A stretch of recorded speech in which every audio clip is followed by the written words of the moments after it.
Mbak badhe tanglet, Mbak. Nek ajeng teng makam Giri Gondo niki liwat pundi nggih? Oh, mau medan mriko ditutup di aspal. Oh, malah ajeng. Mriki terus. Nah, assalamualaikum warahmatullahi wabarakatuh ya. Ketemu lagi dengan TV Lebaran, TV-nya orang yang butuh hiburan.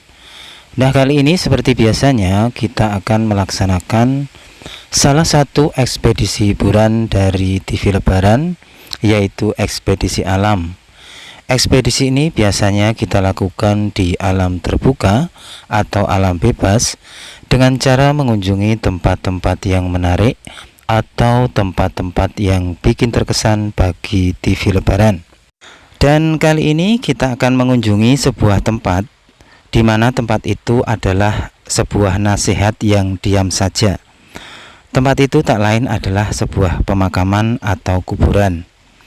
Kalau sebelumnya kita pernah mengunjungi atau mengekspedisi nasihat yang diam saja yang berada di Bukit Merak, Pacitan Imogiri, yaitu makam Raja-Raja Kasultanan Jogja, kini kita akan beralih mengekspedisi ke sisi barat dari kekuasaan Keraton Jogja, yang memang lokasinya sangat jauh sekali, yaitu sebuah pemakaman yang berdiri di Tanah Adikarto, di mana di sana terdapat sebuah makam yang dikhususkan untuk para adipati Arya dari Pakualaman. Di sana dimakamkan adipati Pakualaman yang kelima sampai ke-9, karena yang pertama sampai ke-4 berada di komplek Kota Gede. Dan sebelum saya sampai ke sana ya, saya akan membacakan sedikit kilas balik sejarah akan berdirinya Pakualaman. Pakualaman ini berdiri pada tanggal 17 Maret 1813. Dahulunya status Pakualaman adalah sebuah kerajaan atau nagari merdeka yang dibentuk oleh sebuah perjanjian politik antara Inggris Raya dengan Keraton Jogja. Meski sebuah kerajaan merdeka, tapi Pakualaman tidak boleh memakai gelar susuhunan atau sultan. Berdirinya Kadipaten Pakualaman ini sebenarnya adalah salah satu taktik licik dari penjajah untuk melemahkan kekuatan orang pribumi, terutama di Pulau Jawa. Sehingga setelah kerajaan Mataram itu sendiri dipecah jadi dua, yaitu Kasunanan Surakarta dan Kasultanan Jogja, keduanya dipecah kembali oleh penjajah. Setelah di Kasunanan Surakarta dipecah lagi, muncullah Kadipaten Mangkunegaran. Sedangkan setelah Kasultanan Jogja dipecah lagi, muncullah Kadipaten Pakualaman. Jadi sebenarnya penjajah itu aslinya menyadari kalau dari segi kekuatan fisik atau verbal kalah jumlah, misal dalam peperangan. Makanya penjajah memutar akal bagaimana tetap bisa menjajah tapi tetap hemat pasukan. Karena kan lokasi jajahan Inggris atau Belanda ini tidak di Indonesia saja. Makanya Belanda atau Inggris menggunakan taktik dengan cara adu domba dan memecah belah kekuatan besar yang ada di Indonesia, terutama kekuatan-kekuatan yang mempunyai pengaruh kepada masyarakat luas pada umumnya. Dan kekuatan besar itu salah satunya adalah Kerajaan Mataram itu sendiri.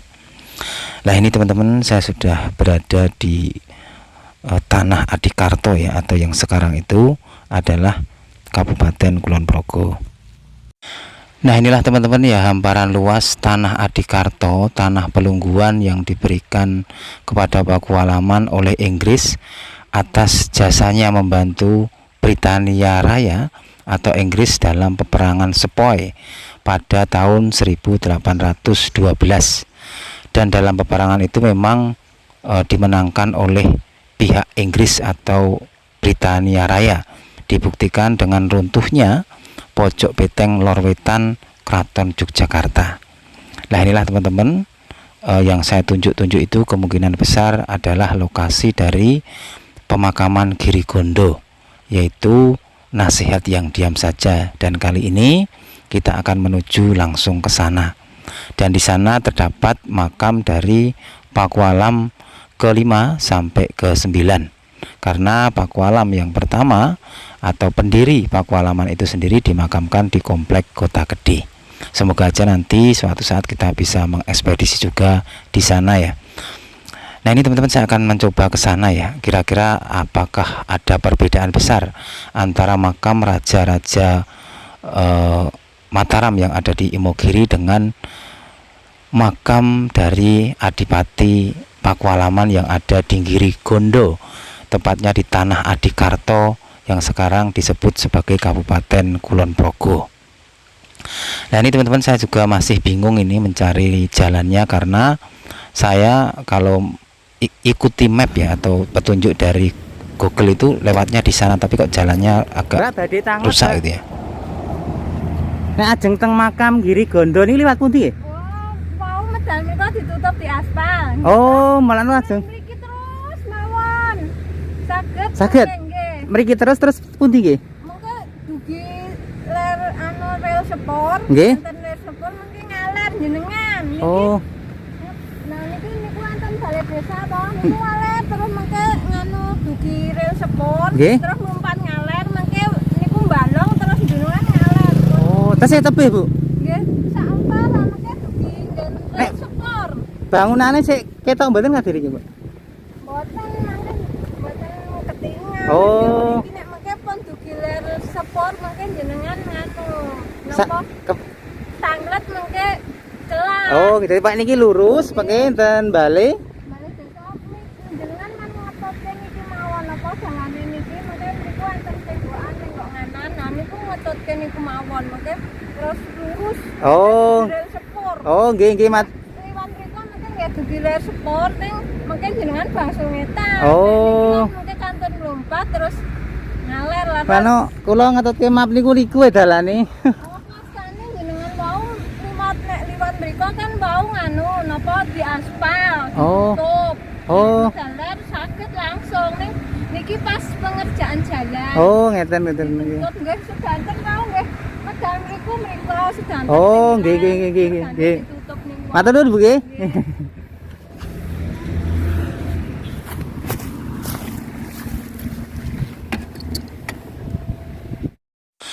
Dan mari teman-teman, kita lanjutkan lagi ekspedisi kita. Kali ini kita akan menuju ke pemakaman Girigondo yang berada di tanah Adikarto, tempat kekuasaan atau pelungguh dari Kadipaten Pakualaman. Dan di sana kita akan membaca nasihat yang diam saja. Karena bagaimanapun juga ya, dengan kita melihat nasihat yang diam saja, yaitu kuburan atau pemakaman, di situ secara tidak langsung kita pun mendapatkan siraman rohani yang dalam ya. Karena ya itulah semua yang namanya hidup ya. Kayak kita ini nantinya juga akan sama seperti nasihat-nasihat yang diam saja itu, yaitu berada di pemakaman atau di dalam kuburan. Nah ini teman-teman, saya berjalan menuruti petunjuk dari mbak-mbak yang kita tanya tadi ya, dengan ya ibaratnya ya sambil kita melihat kanan kiri ya, kira-kira benar enggak ini yang saya lewati ini seperti yang diarahkan mbak-mbak tadi ya.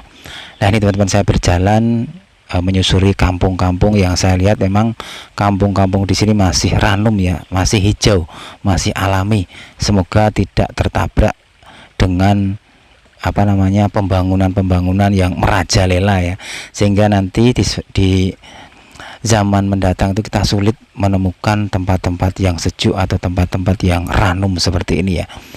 Nah ini teman-teman, saya juga bertanya lagi. To nek ajeng teng makam Girigondo niku pundi? Lurus, Pak. Lurus terus pundi, Pak? Di masjid masjid niku terus dugi makam. Oh, jadi lurus terus Pak niki, Pak. Nggih. Oh, nggih matur nuwun, Pak Ji. Nggih mentok di masjid lah, lapangan masjid niku pun enggak. Oh, nggih matur nuwun.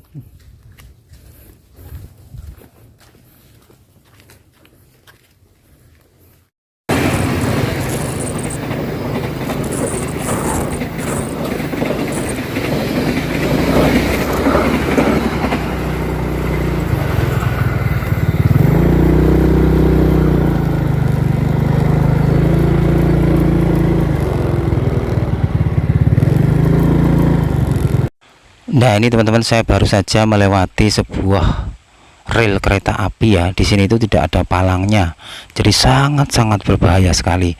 Dan kali ini pun saya mengucapkan syukur alhamdulillahirobbilalamin. Kenapa? Karena betul-betul saya juga tidak tahu bahwa akan lewat kereta api yang sangat cepat sekali. Tiba-tiba langsung meluncur cepat di hadapan saya ya. Dan saya ucap sekali lagi alhamdulillahirobbilalamin, saya itu tidak berjalan sangat cepat ya. Jadi saya masih bisa mengontrol sepeda motor saya untuk berhenti ya.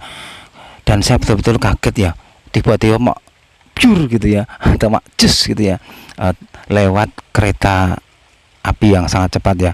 Tut tut tut, kereta api lewat gitu ya.